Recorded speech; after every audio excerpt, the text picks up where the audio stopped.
April 30th, 1945, deep beneath Berlin, Adolf Hitler makes his final move. What really happened in his last 48 hours? The once mighty Third Reich was now reduced to a few crumbling blocks in central Berlin. Soviet forces had encircled the city, pushing through streets littered with rubble and bodies. Explosions shook the ground above the Führer bunker as Red Army troops advanced, fighting block by block. Hitler, isolated and increasingly erratic, was given devastating news.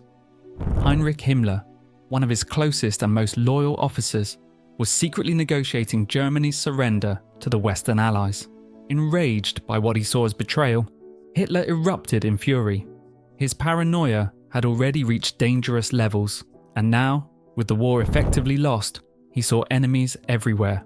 Trust was a rare commodity in the bunker, and as Hitler's inner circle shrank, so did any hope of survival. Hermann Fegelein, an SS officer and brother-in-law to Eva Braun, had been caught attempting to flee Berlin. He had discarded his Nazi uniform and was preparing to escape the impending Soviet takeover. To Hitler, this was an unforgivable act of treason. Brought before the Führer, Fegelein's pleas fell on deaf ears.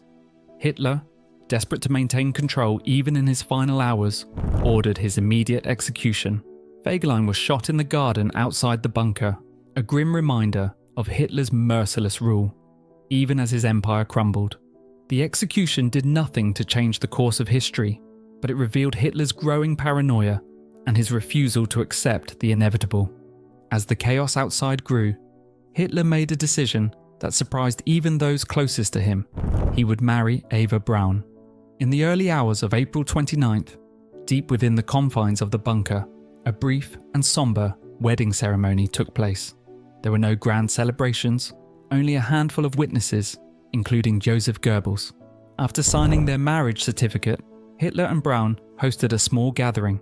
While the guests drank and tried to maintain a sense of normalcy, Hitler remained emotionless, detached from the moment. He then retreated to dictate his last political testament, blaming the Jews for Germany's downfall and expressing contempt for his betrayers. He made it clear he would not allow himself to be captured.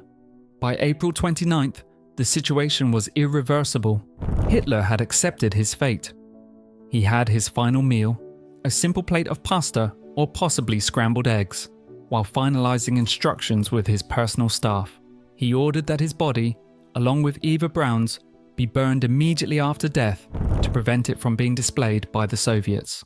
Those who saw him during these final moments noted his declining health. His hands trembled violently, a possible symptom of Parkinson's disease, and his once commanding presence had withered into that of a frail, broken man. His voice, once filled with rage and power, was now a whisper of its former self. Above the bunker, Berlin was unrecognizable. Soviet forces had pushed into the city center, engaging in brutal street-to-street combat. The sound of artillery and gunfire shook the bunker walls. Even the most loyal of Hitler's staff began discussing escape, but Hitler refused to consider it. He believed that fleeing was cowardice, and he had long claimed that he would rather die than be captured by the Soviets. With every passing hour, the net tightened around him. The once invincible leader of Nazi Germany was now trapped, both physically and mentally, in the underground corridors of his own making. As the morning of April 30th, 1945, dawned over a burning Berlin, Hitler's world had shrunk to the cold, dimly lit corridors of the Führer bunker. The once feared dictator, now a frail and broken man, prepared to meet his end. He called for his remaining staff, his secretary Traudl Junge, his valet Heinz Linger, and his military officers, to bid them farewell. Some swore their loyalty to the bitter end, while others simply awaited their inevitable fate. His final military briefing was little more than a formality. The reality was clear. Berlin was lost. The Soviets had pushed into the city center. The German military was surrendering in droves, and the Reich was in ruins. There was no last-minute strategy, no final stroke of military genius. Hitler, his voice barely a whisper, dismissed his officers for the last time. He and Eva Braun then retreated to their private quarters, sealing themselves away from the crumbling world above. At around 3:30 p.m, the moment finally arrived. In their private room, Hitler and Eva Braun sat together for the last time. Braun, having refused to leave his side, had made her decision. She would die with her husband. She dressed in a blue silk dress and took a lethal dose of cyanide. Hitler, unwilling to risk a painful death, opted for his pistol. He placed the gun to his right temple and pulled the trigger. A gunshot echoed through the bunker. When Hitler's staff entered the room moments later, they found his lifeless body slumped on the sofa, blood pooling around him. Eva Braun lay beside him, untouched by gunfire, the cyanide having done its job.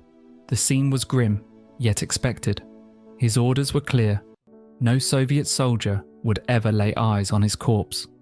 Two of Hitler's most trusted aides, Otto Günsche and Heinz Linger, carried the bodies outside to the Reich Chancellery garden. As Soviet artillery pounded Berlin, they doused the bodies with gasoline and set them on fire.